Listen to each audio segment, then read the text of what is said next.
À l'ouverture de l'image de type RAW dans Photoshop, donc on obtient la fenêtre Camera RAW, qui est l'extension qui permet de gérer les images de ce format-là. Donc c'est un format image très utilisé sur les caméras photo. Donc ça nous offre une panoplie d'options de transformation de la coloration. Je vais juste simplement me rapprocher un petit peu de l'image. Et donc sur ça, je pourrais vouloir jouer avec l'intensité des tons foncés, d'augmenter le blanc, donc de jouer avec différents paramètres qui permet d'avoir une première transformation de qualité sur l'image. Alors ensuite, je clique sur Ouvrir. Et donc, à l'ouverture, donc j'obtiens une image transformée, prêt à travailler dans Photoshop. Première chose qu'on va faire dans cette image, c'est simplement de mettre avec la règle une ligne guide, juste pour question de valider si notre image est bien verticale, donc que la caméra à la prise photo était bien disposée.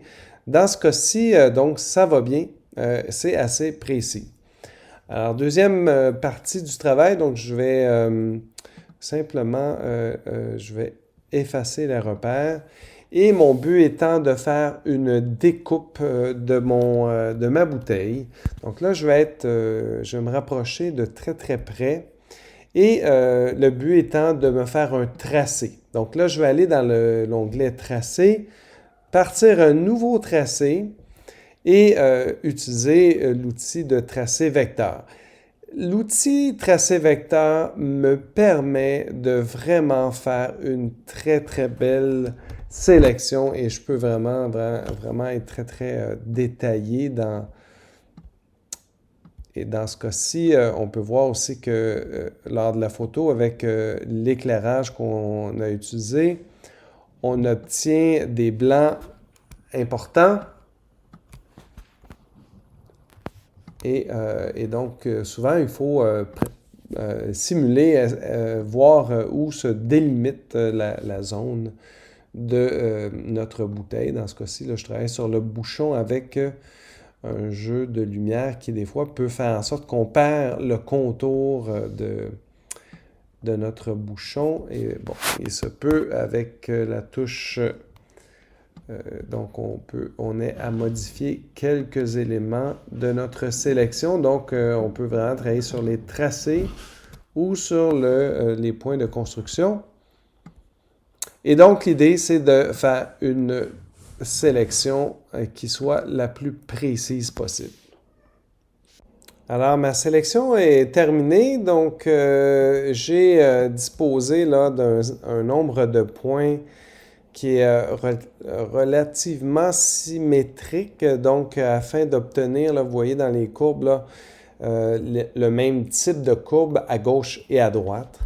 Donc, je suis prêt à réaliser ma découpe parce que mon but étant d'extraire la bouteille pour ensuite gérer l'arrière-plan, et aussi créer une ombre portée là, spécifique à l'effet que je veux avoir. Donc, mon tracé est là. Alors, je suis prêt à faire ma sélection, une sélection matricielle, en passant par définir une sélection. On laisse l'option lisser cochée, 0 pixels de contour progressif. On fait OK. Et donc, ça nous donne une sélection.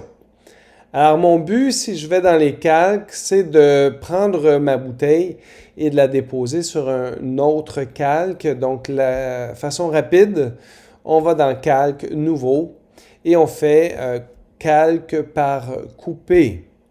Et donc, on va obtenir la bouteille sur un calque séparé. Je vais juste me créer un nouveau calque en dessous. Ici, je vais marquer fond. Puis, au hasard, prendre une couleur, une teinte. Je vais vraiment prendre une teinte quand même plutôt assez pâle. Et je vais remplir. Donc, remplir avec la couleur d'avant-plan, c'est Option Backspace. La couleur d'arrière-plan, c'est Command Backspace. Donc, j'y vais avec Option Backspace. Et donc, j'ai placé ma couleur à l'arrière. On va maintenant prendre une copie de cette bouteille-là. Alors, je vais ici faire un dupliquer le calque. Donc, je vais le mettre en dessous là, dans l'ordre des calques et je vais marquer ombre portée. Ou ça pourrait être réflexion, peu importe. Alors, l'idée, c'est de prendre cette image-là que je vais donc sélectionner, ce calque-là. Et dans Édition, je vais faire une transformation, une symétrie axe vertical qui va tout simplement me faire un effet miroir vertical. Et donc, on peut voir ma bouteille. Je vais la déplacer en pesant sur majuscule pour venir la positionner ici, comme ça. Alors, je vais réduire un petit peu là, pour vous montrer de quoi ça a l'air. Et mon but étant de me faire un masque de fusion. Alors, on va faire une première sélection.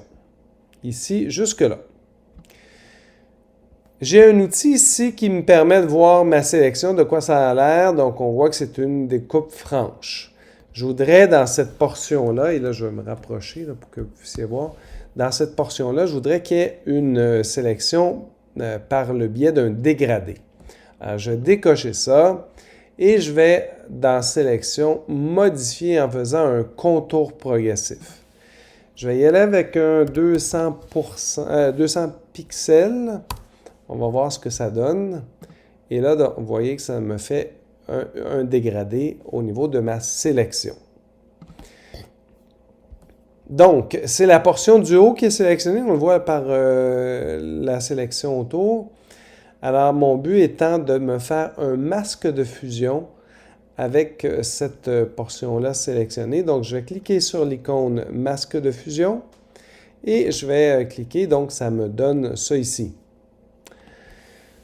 Je vois l'étiquette, bien sûr, ça m'enchante pas. Donc, je vais ici prendre mon outil de chaîne. Donc, je veux en réalité enlever la chaîne entre l'image et mon masque de fusion parce que je veux juste travailler sur mon masque de fusion. Je vais, dans le fond, déplacer le dégradé ici, là, dans mon masque de fusion. On peut voir d'ailleurs que c'est mon masque de fusion qui est sélectionné par le petit filet blanc autour. Donc, si je prends l'outil de déplacement, je vais pouvoir cliquer et glisser vers le haut. Donc, vous voyez là que je joue là, sur mon masque de fusion. Et donc, ça me donne un reflet ici qui me convient. Je pourrais vouloir aussi jouer avec l'opacité et mettre un 70% pour que ce soit plus réaliste comme réflexion. Je pourrais même vouloir que cette réflexion-là soit pas aussi nette et précise et faire un filtre. Ah, excusez, attends, avant ça, je dois sélectionner mon image, donc c'est l'image qui a le contour filet, et je pourrais vouloir aller dans Filtre, faire un flou directionnel, et là, dans ce cas-ci, la direction, je dois préciser là, un 90, bon, comme ça, puis je vais le tasser, et là, si vous voyez, là, si je vais très intense, là, vous voyez que ça fait un flou à ma sélection. Donc, ça peut créer l'effet volontaire. Donc, finalement, je vais y aller avec un petit 90 pour que ce soit bien visible. Alors là, j'ai vraiment une réflexion qui est intéressante sur mon image. Donc, ça complète pour cet aspect-là. Maintenant, j'aimerais dans ma présentation présenter mon logotype à gauche et peut-être mon étiquette vue en 2D à droite. Donc, j'ai besoin d'espace. Donc, je vais aller dans taille de la zone de travail. J'ai mon point qui est centré qui dit que si j'ajoute, là je suis à 4007, je vais mettre 6007. Ça veut dire que j'ajoute 2000 pixels au total. Donc, je vais ajouter 1000 à gauche et 1000 à droite. Et je vais en mettre davantage. Je vais y aller avec 8, donc 2000 chaque côté. Alors, ça me donne beaucoup plus d'espace pour faire mon montage comme tel. Je vais resélectionner le fond. Option Backspace. Donc, ça remplit de la couleur de premier plan. Donc, j'ai de l'espace pour travailler. Alors, à vous d'aller chercher vos éléments Illustrator, logotype ou montage pour peut-être venir habiller l'arrière-plan. Autre élément, je vais me mettre un dégradé ici et je peux utiliser dans la section basique, donc des dégradés standards, ou tiens, je vais préserver celle-là, cependant, je vais mettre le noir, donc le noir vers dégradé transparent. Je me suis fait un nouveau calque, donc je vais marquer ombre 2, puis je clique et je glisse vers le haut en pesant majuscule pour un dégradé précis. Je vais cette fois-ci mettre un 10% d'opacité pour être 20 si je veux que ce soit plus présent. Je peux ensuite refaire une sélection dans le bas comme ça ici. Refaire un contour progressif. Et là, je vais y aller avec un 400 pixels. Et je fais Delete. Donc, en ayant cette portion-là, sur ce calque ombre, je vais enlever. Et donc, ça me fait une zone de dégradé que je peux venir placer là pour créer un effet peut-être de profondeur. Bon, ça peut être plusieurs effets visuels. Donc, si je trouve que 20, c'est trop, je mets 15. Mais ça donne une certaine profondeur à mon image. Il y a une dernière chose que je veux voir, c'est la correction du blanc ici, là, qui devrait en réalité, c'est du vert, donc me présenter la couleur d'arrière-plan. Donc, ce que je vais faire, c'est que je vais en réalité faire un travail de sélection. Et là, j'y vais très vite. Je vais travailler sur ma bouteille ici. Et je vais suivre la ligne là, de découpe de mon produit liquide là, comme tel. Et ici, je vais juste venir sélectionner. Non, je change d'idée, je recommence. Donc, j'y vais comme ça ici.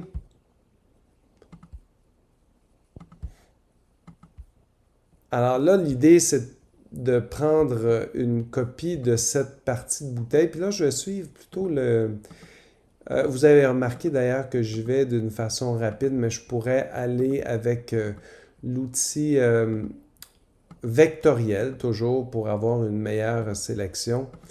Mais là, je vais avec le lasso et avec la touche option qui me permet d'avoir un lasso qui me fait des lignes droites, donc des sélections de lignes droites. Je vais très rapidement pour vous montrer là, donc l'idée derrière cette sélection.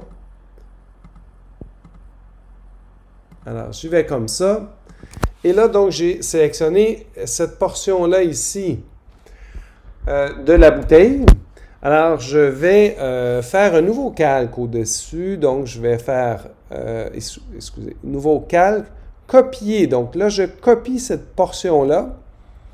Alors, si j'enlève toutes les lumières, vous allez voir, c'est ça la copie. Plutôt toutes les calques. Et à ce calque-là ici, donc, je vais mettre couleur fond, bon, sur vert. Et je vais cocher cette option verrou. Alors, lorsque je verroue, c'est que ça verroue la transparence. C'est-à-dire que tout ce qui est autour ici, c'est de la transparence dans mon calque, tout partout autour. Si je reviens ici, là, donc, alors, tout ça, c'est la transparence. En cochant cette option-là, je veux être sûr que lorsque je remplis ma couleur, dans cette portion-là, je n'affecterai pas la transparence. Alors, je vous montre ce que ça donne. Je vais prendre la pipette pour prendre ma couleur de fond. Je suis sur ce calque-là et je fais Option Backspace qui va me prendre cette couleur-là et remplir la surface ici. Alors, ça donne ça. Et ce que je vais faire après, c'est simplement un mode produit. Et donc, là, on a quelque chose qui simule parfaitement la transparence. Je peux aussi jouer avec l'opacité là, pour aller peut-être chercher une teinte de 80 ou 70 pour que ce soit, pour qu'on sente un peu le vert. Alors, ça complète pour l'exercice. L'idée étant d'extraire votre bouteille et de pouvoir gérer votre arrière-plan. Alors, bon montage.